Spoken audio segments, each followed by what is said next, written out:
Syekh Haji Mester Soekarno.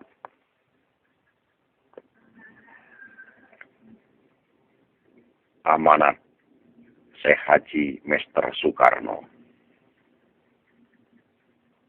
Jangan mimpi orang-orang amanahku untuk bisa mencairkan aset atas namaku. Sementara ilmu dan rahasiaku pun tidak tahu, kecuali orang yang diangkat oleh Allah Subhanahu wa Ta'ala jadi Rasul seperti aku dahulu. Hanya satu orang di dunia ini yang mampu mencairkan aset atas namaku. Hanya penggantiku, yaitu Rasul Allah, yang disebut Khalifatul Mahdi atau Imam Mahdi, yang memegang bendera putih kuning, yang tertuliskan Ismullahul Adham, yang mampu mengisi bin Mahdi di bank dunia. Dia orang yang diberi kekuasaan oleh Allah Subhanahu wa Ta'ala dari masyrik sampai maghrib dan menguasai alam gaib dari alam malaikat, alam sangyang dan alam jin. Sementara aset-aset barangku kutitipkan di alam gaib di para ratu sangyang dan para ratu jin. Maka aku sarankan kepada para pemegang amanahku, jangan ceroboh tentang hartaku. Itu kepunyaan Allah dan Rasul-Nya. Tidak mungkin disiasati dengan sistem teknologi perbankan. Dan kalau itu hartaku, kenapa tidak aku berikan kepada anak-anakku dan keluargaku? Dan kalau itu harta negara, kenapa aku tidak berikan untuk negara? Makanya banyak orang keliru memandangku, hanya melihat satu sisi sebagai seorang presiden RI yang berpangkat bintang 5. Padahal yang sebenarnya aku diberi pangkat oleh Allah Subhanahu wa Ta'ala, yaitu pangkat bintang segitiga emas, yaitu bintang kerasulan yang diutus oleh Allah Subhanahu wa Ta'ala untuk membereskan negara-negara yang belum merdeka.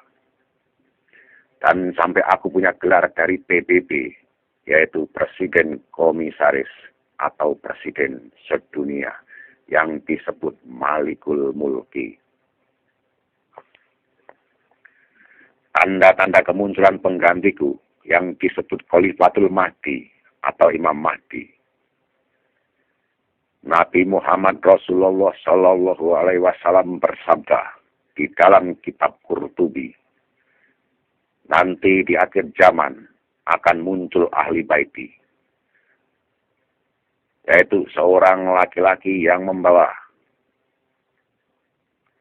pertolongan Allah Subhanahu wa Ta'ala, yang mampu mewujudkan cita-citaku untuk menjadikan Indonesia sebagai negara terkaya di seluruh dunia, yang disebut negara mercusuar. Tanda-tandanya, negara Irak terjadi peperangan, hampir-hampir dinar pun tidak ada dan akan terpecah jadi 3 golongan, yakni Sunni, Kurdi, dan Syiah.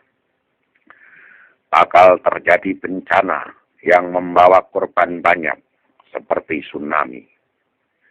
Bumi akan mengeluarkan lumpur hitam, seperti lapindo. Gunung-gunung akan meletus, dan banyak kebakaran. Akan muncul masjid berkubah emas.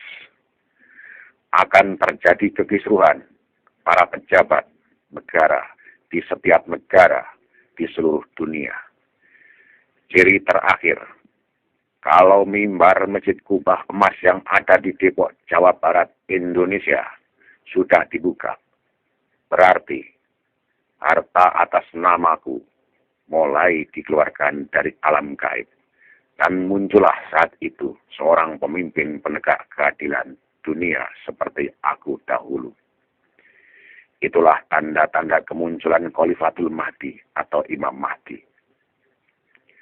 Apakah kita tidak menyadari tanda-tanda yang Rasulullah Shallallahu Alaihi Wasallam sabdakan sudah terjadi semua?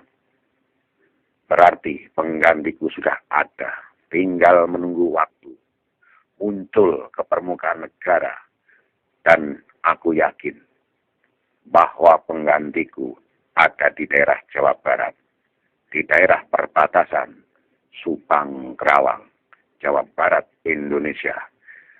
Tidak jauh dari tempat aku memerdekakan Indonesia. Maka aku sarankan kepada orang-orang pemegang amanahku, bertobatlah agar menjadi orang yang beriman dan bertakwa kepada Allah dan Rasul-Nya. Sebab Allah Subhanahu wa Ta'ala tidak akan menurunkan khalifah atau Imam Mahdi ke muka bumi apabila masih ada orang yang bersyukur dan beriman kepada Allah Subhanahu wa Ta'ala. Sementara menurut pandangan manusia masih banyak para ulama. Tapi kenapa Al-Quran berkata begitu? Itulah amanatku yang aku sampaikan kepada orang yang aku percaya. Malam Jumat Kliwon, 12 November 2009, Syekh Haji Mester Soekarno.